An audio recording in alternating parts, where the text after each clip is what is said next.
And last but not least, in Bahrain, regime forces attacked crowds of people protesting the staging of Formula One Grand Prix in the Persian Gulf Kingdom.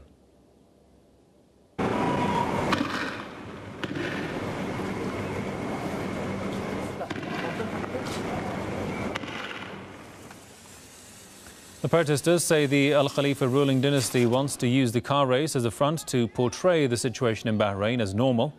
This as the regime crackdown on the popular uprising has been continuing since the protests began in 2011. Reports say Bahraini regime forces have used tear gas to disperse the protesters. There are no immediate reports of casualties.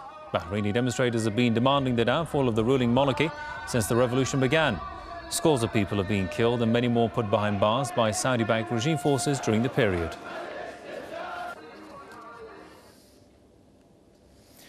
Let's go to New York and talk to Professor Colin Cavell, former lecturer at the University of Bahrain. Welcome to the programme, sir. Professor, first of all, with all the protests and demonstrations going on in Bahrain, just how likely will the Formula One race go ahead? Well, it'll go ahead, but so will the opposition protests, Hassan. The Bahraini democratic uprising is now 2 years old, and once again, the democratic uprising and opposition in Bahrain is appealing to the world community to stand in solidarity with them against the oppressive 230-year-old Al Khalifa dictatorship.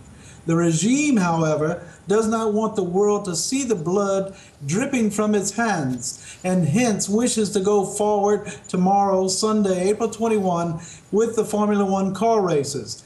The Al Khalifas have, as you know, Hassan, have bought and paid millions of dinars for the Formula One corporate head, Bernie Ecclestone, who is a sycophant and a subservient participant. Ecclestone, in return, has said that he sees nothing wrong with Bahrain, that it's a safe place to race, and that everything is just rosy for him. But of course, everything is not rosy in Bahrain. The regime and Ecclestone do not want to politicize the Formula One races, Hassan, but one does not go into a house, see dead bodies lying around, and do nothing. Friendly competition can only take place in a place where it is generally friendly.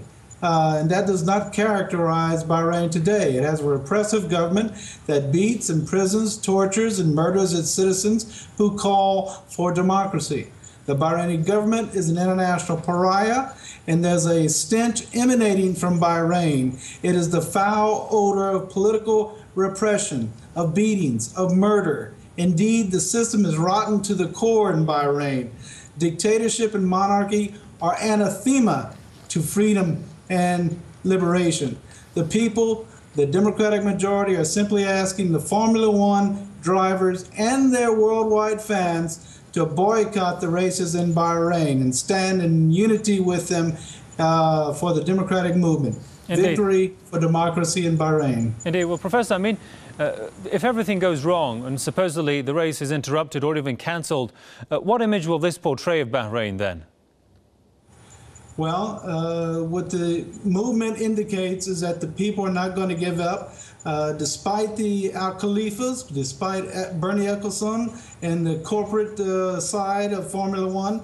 But we're hoping that the drivers and the worldwide fans will object to letting things go on as usual, because with murder, with beatings, with torture, with repression, with no freedom and democracy in Bahrain, the people are resolute that they are not going to let things lay as they are. Indeed. Well, we'll leave it there for the time being. Many thanks to Professor Colin Cavell, former lecturer at University of Bahrain. Thanks for your time there, sir.